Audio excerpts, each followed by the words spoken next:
Businessman Opinion. Mitra bisnis, Presiden Prabowo Subianto menargetkan rasio kepatuhan penyampaian SPT tahunan PPh bagi wajib pajak badan dan orang pribadi mencapai 100% pada 2029. Prabowo juga menargetkan peningkatan jumlah wajib pajak mencapai 90% pada 2029. Di sisi lain, KPK baru saja menangkap Muhammad Hanif, mantan Kepala Kantor Wilayah Kantor Pajak Jakarta Khusus, sebagai tersangka kasus dugaan gratifikasi senilai lebih dari 21 miliar rupiah. Apa komentar Anda? Di 633-9160 atau WhatsApp call di 0816 924 924. Kinerja pemerintahan itu rata-rata kecenderungannya, ya mohon maaf ya saya tidak menjelaskan secara umum, tapi kecenderungannya rata-rata melakukan tindakan-tindakan seperti itu. Awalnya dia kerja jadi PNS atau ASN itu kan pakai dana ya, timbul pemikiran manipulasi, kesepakatan jahat ya, untuk melakukan tindakan kerugian negara. Belum lama kan kemarin dibahas tentang masalah Pertamax yang dicampur ya, dioplos dengan Pertalite jadikan Pertamax, tapi dibantah lagi oleh orang Pertamina, pelaksana tugas Pertamina. Jadi ini justru benar nih. Jadi saya kira mencari orang yang betul-betul punya integritas ya, seperti Mbak Anita cocok nih diangkat jadi menteri gitu loh ya. Ya karena harus betul-betul orang punya integritas Mbak, punya kemampuan, capable untuk memimpin negara dan tidak tergiur. Karena kalau selama ini kaderisasinya diajarin seperti itu juga, nanti penggantinya pun akan berpikir seperti itu. Mungkin RI satunya mempunyai integritas yang baik, tapi bawahannya tidak. Jadi ini kerjasama koordinasi secara vertikal ini harus betul-betul dijalankan. Apa konsekuensinya? Harus diberikan sanksi Mbak. Jangan sekedar kemudian masuk tahanan KPK ketawa-tawa di sorot kamera, ya kan, nggak ada perasaan menyesal gitu loh. Sampai kemana gitu loh? Indonesia emas tidak akan tercapai Mbak kalau terus-terusan begitu, boro-boro lepas iya Mbak, bukan istilah emas lagi. Jadi ini saya kira berat buat Pak Prabowo untuk melakukan misi seperti ini. Mungkin sebagai seorang presiden ya, dia ingin mencanangkan Indonesia lebih baik, tapi kalau tidak didukung dengan aparat yang betul-betul mempunyai pilar yang baik, tegak lurus dengan pimpinannya, saya kira sulit untuk tercapai, dan ini perlu dievaluasi. Makanya kalau kira-kira menteri-menteri ataupun bawahannya nggak capable, nggak bisa punya kemampuan dan wawasan yang baik, sebaiknya sih menurut saya dilepas aja Pak. Gitu aja. Saya nggak bisa komentar, cuman perasaan negara ini sangat kacau, bukan karena rakyat ya. Karena penguasa tuh jadinya kacau. Saya pikir-pikir bukan dari rakyat deh. Tadi ada yang ngomong aset banyak itu nggak pernah diituin. Terus mau basmi koruptor nggak diturutin. Itu aset-asetnya suruh miskinin, ya bakar aja rumahnya sekalian. Aja bisa di nol. Atau dirampas buat sekolahan, buat panti asuhan, buat apa gitu Pan. Mana ada apa tuh berusaha untuk begitu, kayaknya nggak ada deh.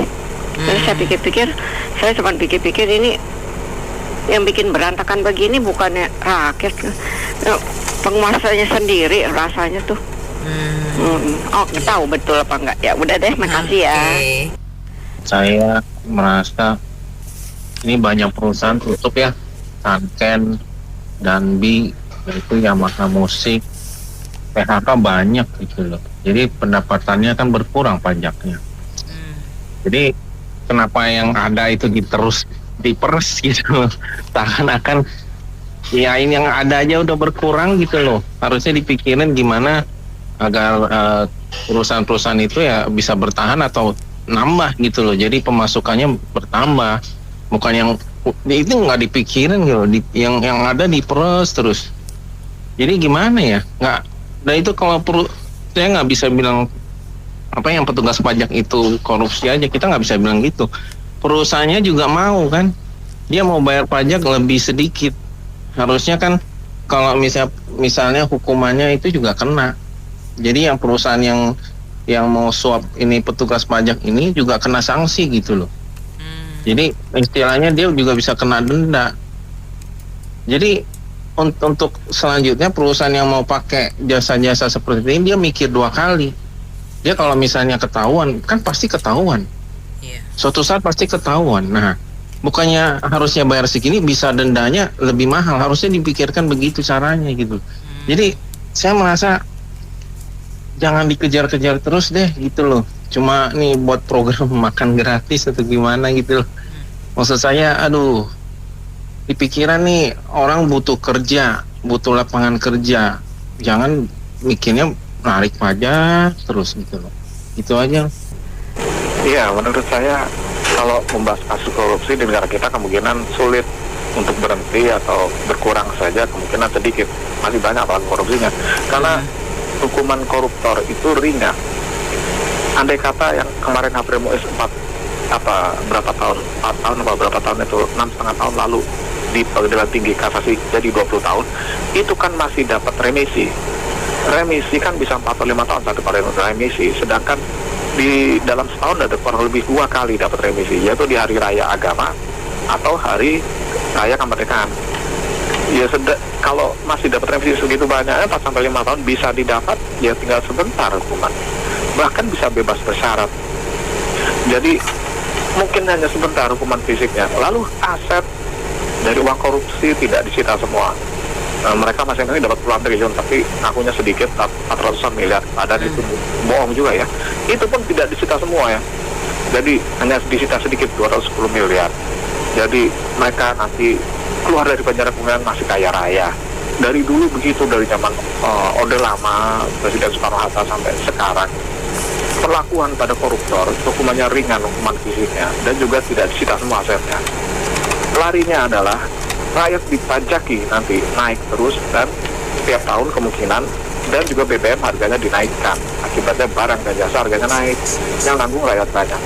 Ada KPK atau tidak ada KPK, kelihatannya itu ujung-ujungnya kalau di majelis hakim di pengadilan tipikor, majelis hakim oknumnya menghukum ringan, lalu juga tidak disita semua asetnya, maka koruptor akan ada lagi banyak kemungkinannya. Tidak takut, tidak pernah kapok, tidak pernah jerah. Harusnya dihukum berat, dihukum mati dan dimiskinkan, atau dihukum seumur hidup dan dimiskinkan kemungkinan. Terima kasih.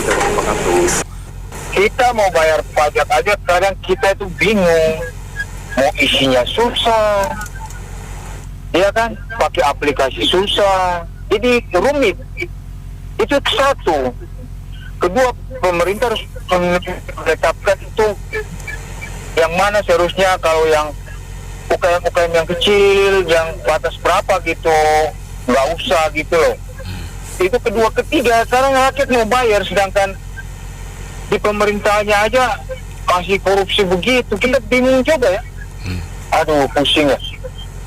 Jadi seakan-akan uang yang rakyat bayar semua itu ya buat pejabat-pejabat eselon 1 gitu, mereka korupsi, terus tenang-tenang masuk penjara 5 tahun keluar, kayak kasihan juga kan rakyat gitu loh.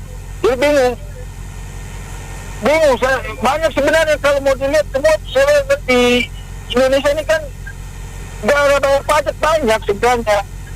Karena ribet-ribet, kita ngurus surat aja ada yang nggak tahu tulis loh, isi SPT, bayangin aja itu kertasnya itu aja berapa macam kolom, coba saudara lihat, iya kan?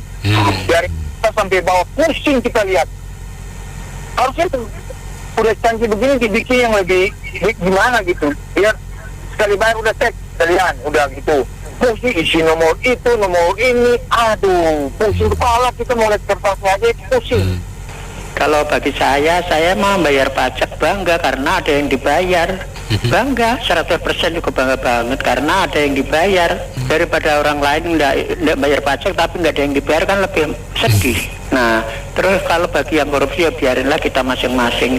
Nanti yang nanggung toh dia sendiri. Kita nggak usah ikut-ikut kayak gitu. Kita sebenarnya bayar pajak itu bangga karena ada yang dibayar, ada tanahnya, ada apanya. Nah, kalau yang nggak bayar pajak itu malah justru kasihan, nggak punya tanah, nggak ada yang buat bayar. Kan kita masih alhamdulillah. Nah, segitu aja. mampu bayar pajak, berarti kan dia punya maksudnya mampu menunaikan kewajiban seorang BN warga negara kepada negara, ya kan? Ya, jadi sama aja seperti kita berbuat baik terhadap orang, itu kan pasti kita rugi. Artinya rugi itu ya rugi materi dan immateri. Tapi kan kita memang ikhlas. Kalau ikhlas kan otomatis nggak apa-apa dong, walaupun kita kurang gitu materinya misalnya, kayak gitulah kira-kira ya. Jadi ya ada benar juga sih, iya. Nah, cuman di sini yang protes tentang pajak kayaknya udah bosan deh. Sebenarnya sih udah banyak gitu ya. Pemerintah susah-susah mencari investor, gara-gara susah mencari investor, tapi karena korupsinya makin tambah sehingga orang jadi takut. Terus belum lagi nggak secure di dalam hal peraturan, belum lagi tentang perburuannya, kayak gitu ya. Saya pikir begini ya Mas ya, kemarin kan ada viral juga yang masalah bayar polisi itu ya. Nah, ini nanti saya sangat berharap ya mahasiswa itu menggaungkan atau istilahnya memviralkan untuk tuntutan hukuman mati bagi koruptor. Tidak ada hukuman lain selain itu agar korupsi di Indonesia itu betul-betul berkurang. Bersih sih mungkin susah, tapi berkurang. Itu mudah-mudahan dari mahasiswa itu tergerak hatinya, karena korupsi di Indonesia ini sudah masif sekali dan sangat-sangat darurat gitu. Jadi harusnya Prabowo sendiri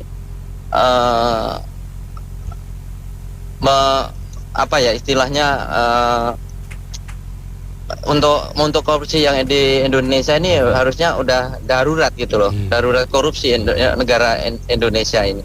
Nah kemudian saya berpikir juga ini negatif ya, tapi negatif mudah-mudahan nggak terjadi. Dulu waktu Jokowi awal-awal menjabat itu juga sama, yang belusukan lah, yang masuk gorong lah, yang apa-apa gitu ya.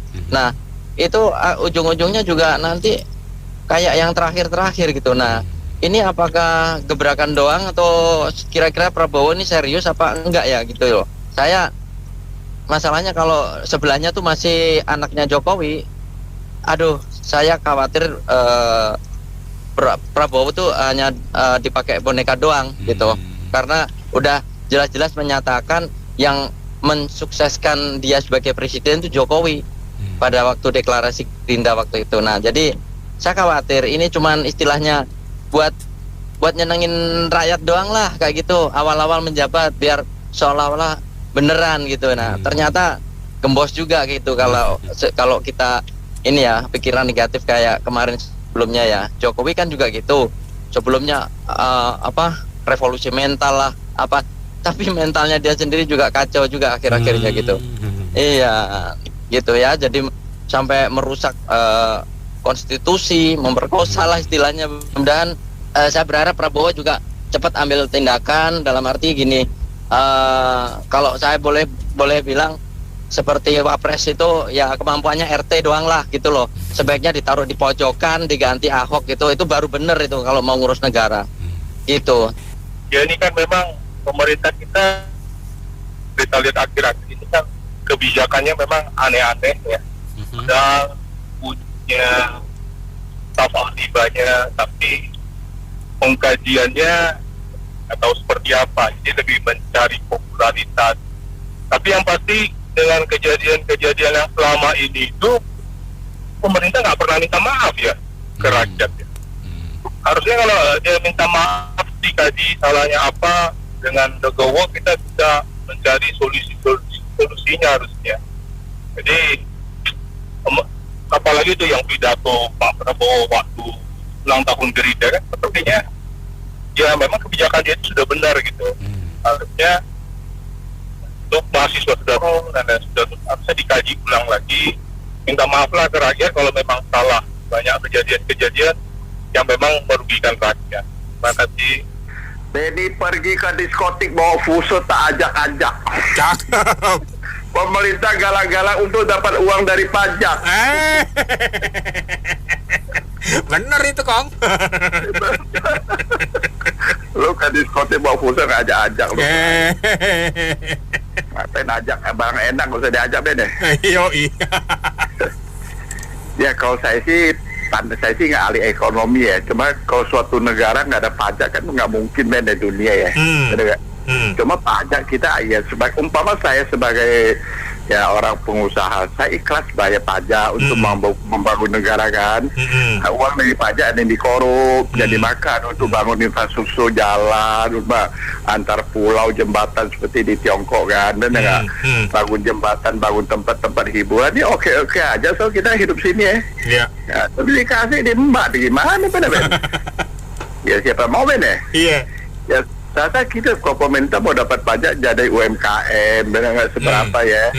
Kalau kita memeras pajak UMKM tuh lebih gede keringat kita daripada meresnya tuh Ben. Benar. Mesti meres seperti ya tambang-tambang, tau nggak? Tambang kan memang untuk kekayaan seluruh bangsa Indonesia yang dimati sekelompok orang partai ya Ben ya. Iya. Itu kan bocengli ya Ben ya. Ya kita sih harap Prabowo bisa lah agak galak ya kalau masalah hukum korupsi ya. Kalau nggak berani ya kacau. Kita lihat sekarang seperti negara Ukraina kacau balau kan, benar nggak? Sejak dipilih jadi sekarang ya nggak? Kalau dia kan buat presiden dia pelawak kan, seperti Akong nggak bisa. Presiden Zelensky, iya betul. Kacau kan? Iya, benar nggak? Saya lebih bodoh aja sekarang Korea Selatan kacau kan nah itu. Ya kita mudah-mudahan nggak seperti itu deh. Yang penting nggak usah perang saudara benar. Iya. Udah nggak aneh kita. Jadi Bung Ben, kalau dibilang kepatuhan mau target sekian kapanpun masyarakat ini udah pasti lah bayar lah. Nggak akan lari lah. Iya. Walaupun kita nunggak apapun kita akan dikejar juga. Patuh nggak patuh kita tetap patuh. Iya. Gak usah diingat-ingatkan. Justru kepatuhan itu harusnya presiden instruksikan ini para yang penggogot uang negara ini.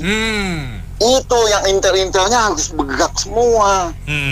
Kok bisa kejadian terus? Ya nggak? Sampai terakhir Pertamina bagaimana? Negara dirugikan, rakyat dirugikan. Iya. Kenapa saya bilang rakyat dirugikan?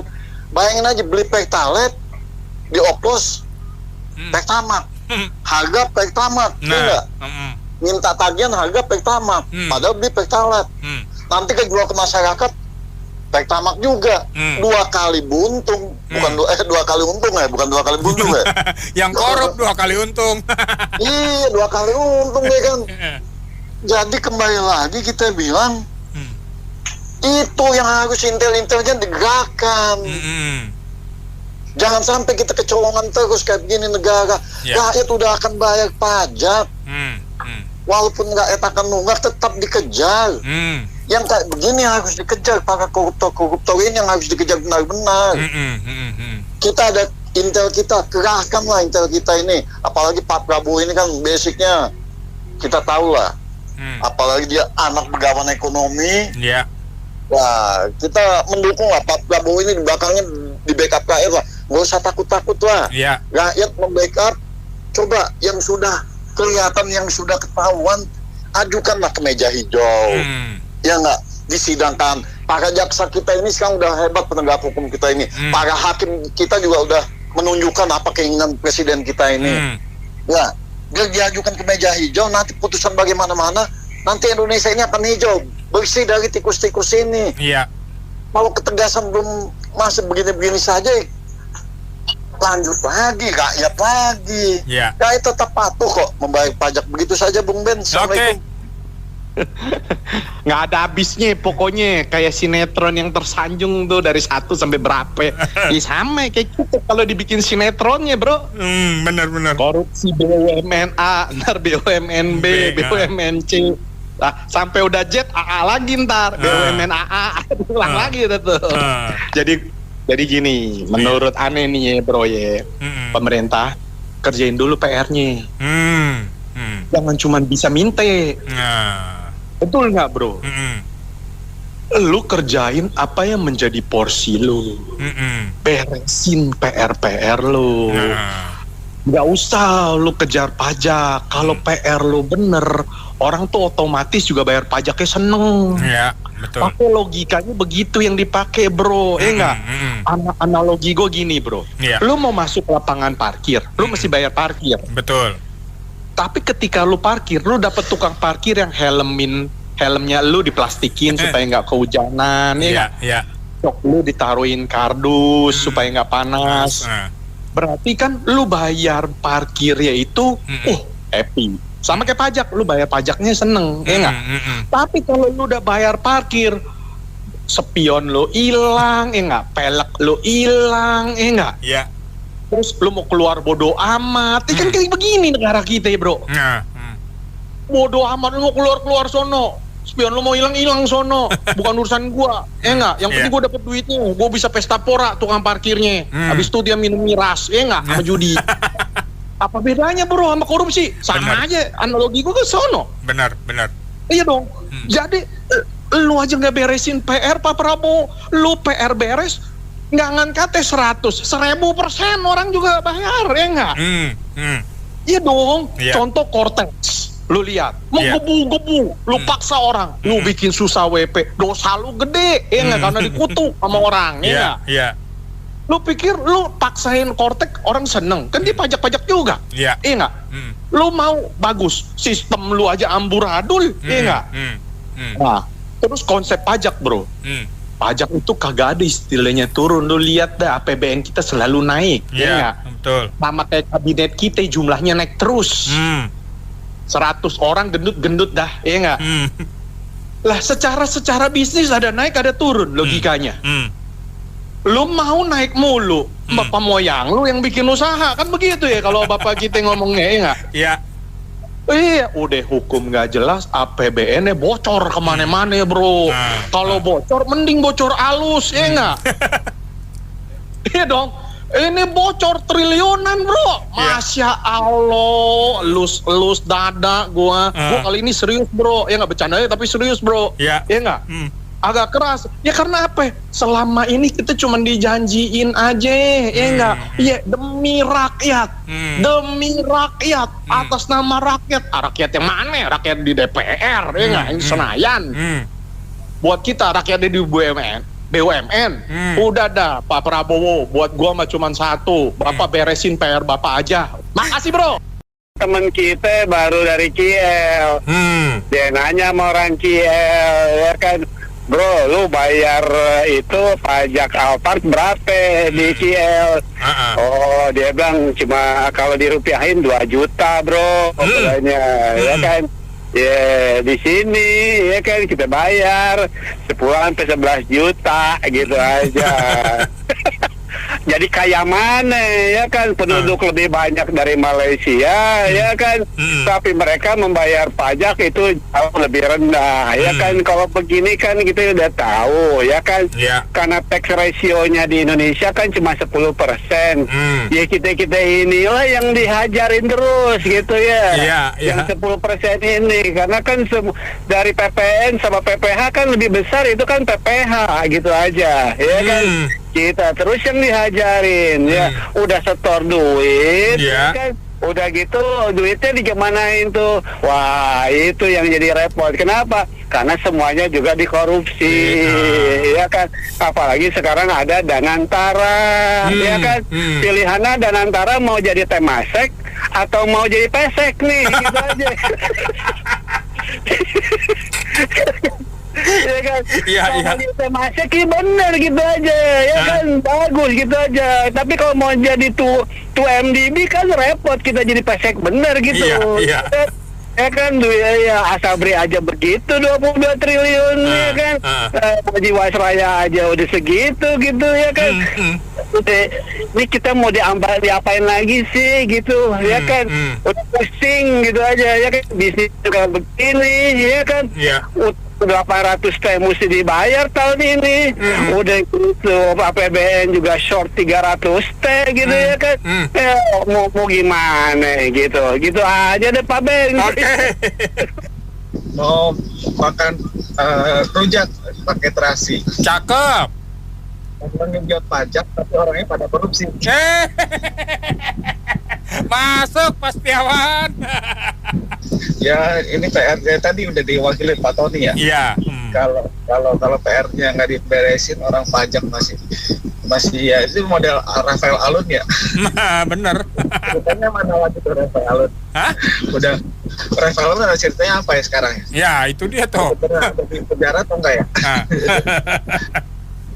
Ini kan jilid 2-nya nih sebenarnya. Ya, gitu aja deh. Makasih Bang. Ya inilah kembali lagi kita disuguhi berita yang seperti gini lagi, orang pajak terima gratifikasi ya bro ya. Terus menurut begini, aduh capek deh. Jadi mendingan gua tadi pikir Bro Tony bener lah, kita itu aja deh, jacuzzi aja deh bro. Jacuzzi aja. Kirain pemerintah suruh kerjain PR-nya gitu kan, nggak tahu jacuzzi-nya. Ya habis mau ngomong apa lagi, gua udah kita ngomong sampai inilah ya, udah tetap kita harus ini ya, ya untuk negara ya, biarpun yang kita temui yang seperti ini ya, suara kita tetap harus di udara didengar lah ya. Saya itu hanya melihat bahwasannya itu untuk Indonesia saat ini Prabowo itu harus ada di posisi yang berani. Ada 2 tindakan yang harus dilakukan bersamaan, yaitu apa? 1, pemutihan untuk yang dulu yang sudah melakukan korupsi. Itu apa tindakannya? Ya mungkin melalui TA. Dan TA sekali ini harus dibarengin dengan rancangan undang-undang mengenai perampasan aset, pengaturan uang kartal, dan pembuktian terbalik. Harus berbarengan. Jangan seperti 2016, 2018, tahun berapa itu yang TA akhirnya itu ya gua rasa banyak yang tahu lah, yang punya uang di luar juga banyak yang nggak kembali.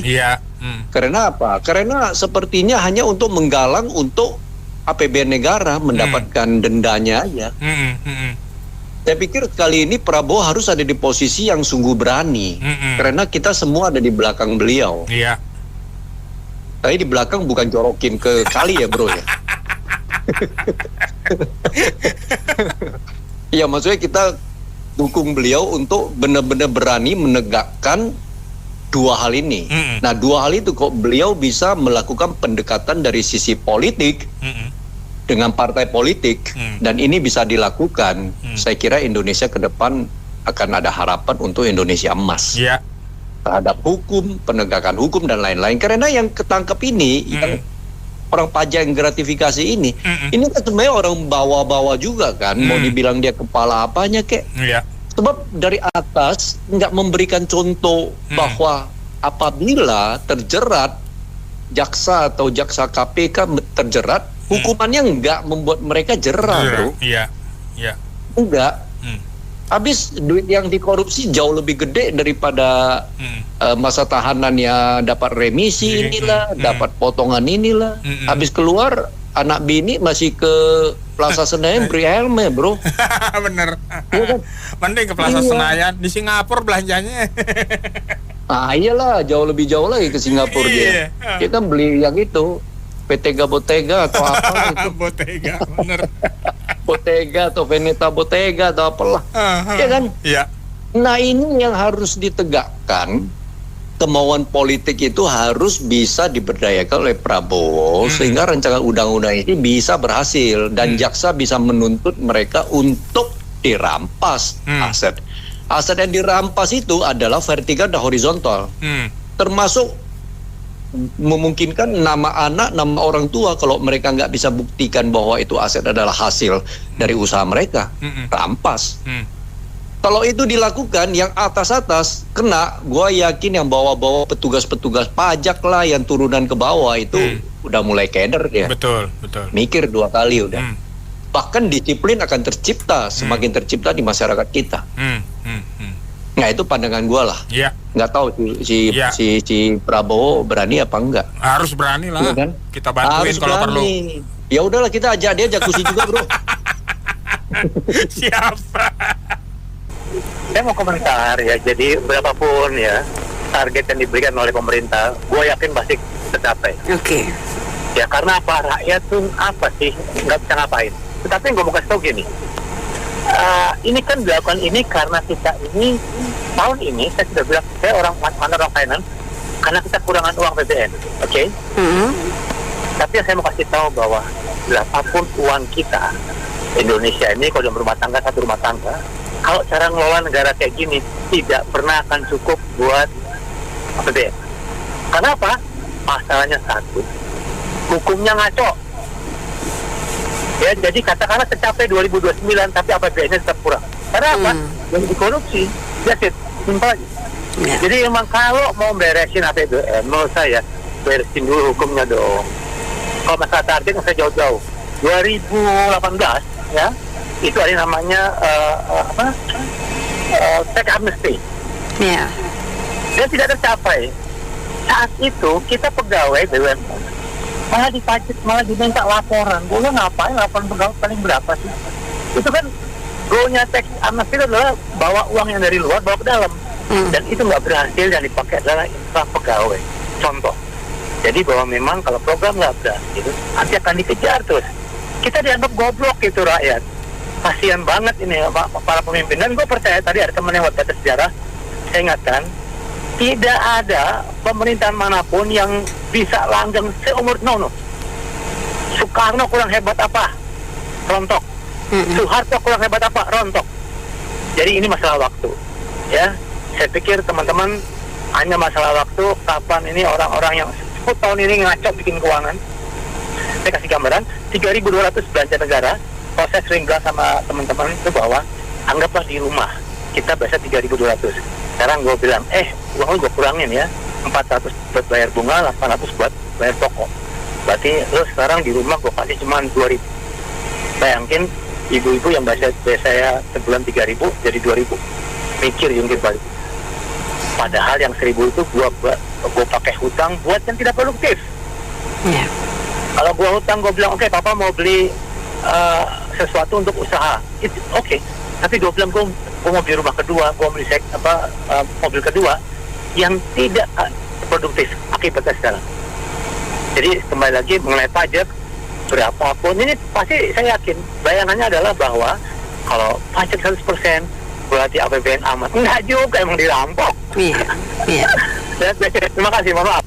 Punya satu kata aja, hashtagnya kabur aja dulu. Begitu Pak Anton. Iya, saya sangat pesimis ya, bukan karena pesimisnya apa-apa. Ini kayak doblakannya Prabowo ini luar biasa, banyak sekali. Ada dana Nantara apa sih saya nggak tahu. Terus ada lagi rumah emas, ada lagi apa? Sekarang mau pajak. Kayak tiap hari berhalusinasi ya kalau saya bilang. Jadi satu kata aja, hashtagnya kabur aja dulu. Kemana ya Pak Anton? Ya kalau kita masih punya kaki, punya tangan, di mana aja bisa hidup kok Bu, jangan takut. Iya, selama kita masih punya kaki, punya tangan, punya kuping, bisa mendengar, bisa bicara, kita jalan aja. Di Australia kita bisa kerja di mana-mana. Di Jepang kita bisa kerja di mana-mana. Jangan takutlah. Pokoknya kita bisa dengar, bisa ngomong. Ke Amerika juga kita bisa kerja. Tapi sekarang Amerika lagi susah ya, misalnya ya. Jadi saya rasa kabur aja dulu lah. Ya, harapan sih boleh-boleh aja setinggi langit ya.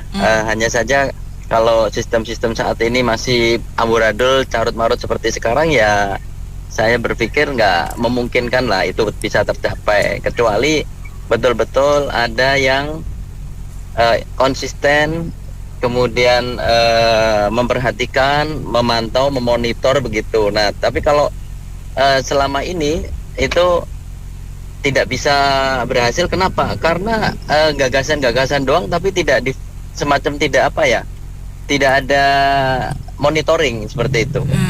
Nah, makanya susah untuk dicapai. Nah, kalau menurut saya kunci satu-satunya untuk saat ini yang sudah terbukti bisa kerja itu, saya pikir wapresnya itu diganti dengan Pak Ahok ya, itu baru benar. Kalau Wapres yang sekarang ini ngapain aja dia itu nggak jelas, ya kan? Sementara kalau saya sebagai Pak Prabowo, kalau memang benar-benar niat serius mau benerin ini negara, harus itu orang-orangnya dibenerin dulu tuh. Contohnya Wapresnya itu diganti Pak Ahok, kemudian Pak Ahok dengan program-program yang sudah banyak terbukti beres di Jakarta kemarin, coba diaplikasikan juga di negara ini gitu. Jadi saya pikir baru bisa benar itu kalau Pak Prabowo partner sama Pak Ahok. Begitu saya rasa baru beres. Ya, kalau saya sih negeri ini memang baru tahapnya itu tahap apa ya, baru tahap tulisan, tahap gagasan, tahap ide, mau dipaksakan ke realitas jauh masih. Orang lain kan sudah tahapannya, orang lain kan realisasi kenyataan. Kalau kita apapun yang kita buat memang jagonya kita, gagasannya bagus, idenya bagus, tapi begitu masuk ke pelaksanaan, pret, kata orang Jawa, pret katanya gitu. Nah ini nggak kaget ya, memang kita yang harus sadar gitu bahwa kita itu kelasnya memang masih kelas ini gitu. Mau dipaksa, makanya yang nah permasalahannya apakah ke depan bakalan menuju ke arah yang benar, apa ke depan tambah hancur jadi gagal. Nah ini yang baru cuma kita bisa diskusikan di situ gitu loh. Mau ngomongnya apa juga yang adanya ini, besok juga ada apa, berita apa lagi yang kayak gitu lah. Nggak jauh-jauh dari korupsi, nggak jauh-jauh dari ya kong kali kong dan lain sebagainya. Jadi ya memang di situ gitu. Makanya kalau mau ngomong kita pengen ini ya jangan hidup sekarang, hidupnya nanti gitu loh. Bisa nggak? Kalau itu pun jadi benar gitu. Dikasih borak ya berarti. Jadi ya nggak kaget gitu loh. Yang ini pengen begini, yang ini pengen begini. Bagus semua, nggak ada yang jelek. Dan antara bagus, tinggal pelaksanaannya nanti bisa apa enggak, seperti apa yang dicita-citakan. Hampir semuanya nggak ada yang jelek. Jadi menurut saya ya kalau kita memang ke depan pengen lebih bagus, lebih ini, ya mungkin saatnya kurangin bicara, banyakin bekerja, dan lillahi ta'ala. Terima kasih. Gini, masih ingat ke pelajaran bahasa Indonesia? Oke. Berbahasa. Jauh panggang dari api. Yes, ingat. Artinya ya sia-sia. Istilahnya Pak Prabowo mungkin waktu kampanye itu omon-omon. Benar kan? Karena kalau masalah pajak kan masalah trust. Kalau orang nggak bisa punya trust, gimana membayar pajak? Dan yang jadi masalah seperti sekarang terakhir aja masalah Cortex kan, membayar pajaknya dibikin sulit karena softwarenya belum matang, udah dipaksain dipakai. Jadi artinya orang trustnya makin turun. Dan selama trust masih nggak ada ya sulit lah untuk mencapai target itu. Kalau saya kembali ke topik yang pertama dulu, saya pernah bilang bahwa pajak itu terbagi dari pengusaha dan perorangannya, Bu. Kalau pengusaha wajib bagi hukumnya, sementara perorangan itu disebutnya kontribusi. Nah, impact dari bahasa kontribusi itu seharusnya menjadi gagasan pemerintah untuk menerbitkan reward terhadap wajib pajak yang tertib. Dengan begitu, peningkatan value per tahun itu akan saya rasakan atau kita rasakan sama-sama bahwa wajib pajak yang seharusnya tidak wajib tapi menjadi wajib kepatuhan tersendiri. Karena apa? Komitmen kita masyarakat terhadap pembangunan itu memang benar-benar diperhatikan pemerintah. Bagaimana uang itu diterima, nggak semena-mena mereka terima di atas meja, tapi itu harus hasil dari kerja keras mereka. Dengan begitu, uang yang berserak di bawah meja itu yang seharusnya mereka pikirkan bahwa kutipan yang diterima itu nggak sembarang dia ambil begitu mudah, tapi harus melalui proses, yaitu bagaimana entrepreneurship di negara ini atau khususnya Dirjen Pajak ini bekerja menciptakan suatu ekosistem yang ramah lingkungan, yang ramah di kantong sama di dompet, sesuai dengan pendapatan dan penerimaan. Mungkin begitu. Saya memberi komentar, Pak Presiden Prabowo jangan mengejar-ngejar pajak aja. Kita rakyat tuh udah patuh tentang pajak. Yang penting itu korupsi dihabisin, dibasmi berapa triliun tuh korupsi yang sekarang ini terjadi. Jadi nggak perlu kejar-kejar pajak lah. Juga tambang, masalah tambang juga begitu banyak, tambang liar, tambang ilegal yang masih beroperasi di daerah Kalimantan, daerah Sumatera, itu masih banyak. Itu tentang kelapa sawit juga. Ya itu yang perlu dikejar. Bukan jangan pajak mulu dikejar itu. Itu yang dikejar itu. Yang penting itu. Kalau pajak kan nggak gitu banyak. Yang banyak itu kan dari tambang, dari korupsi. Itu banyak. Jadi dialihkan juga ke kalau mau memberantas ya korupsi itu sampai 173 triliun Pertamina itu, Patraniaga itu mana aja selama ini, udah berapa tahun itu nggak dilihat-lihat. Ada komisaris di situ, ada pengawas di situ, tapi semuanya nggak ada yang nggak jadi apa-apa ini, nggak. Nah itulah. Yang penting Pak Prabowo jangan ngejar pajak-pajak aja, kejar juga itu tambang sama korupsi. Yang paling banyak itu merajalela itu korupsi. Bikin undang-undang perampasan aset. Itu yang penting. Rakyat sebetulnya sudah taat pajak. Yang perlu dikejar itu adalah pajaknya pejabat-pejabat dan artis-artis yang super kaya itu. Kemudian koruptor itu segera dihukum mati atau dimiskinkan saja supaya tidak terjadi lagi. Dan mungkin pekerjaan dari kabinet segera dilakukan, jangan hanya omon-omon atau rencana atau ide-ide saja, tapi segera dilaksanakan gitu. Makasih. Baik, terima kasih Bu Teti atas opininya. Baik mitra bisnis, demikian sesi Businessman Opinion untuk kali ini. Terima kasih yang sudah memberikan komentar. Saya Anita Wijaya.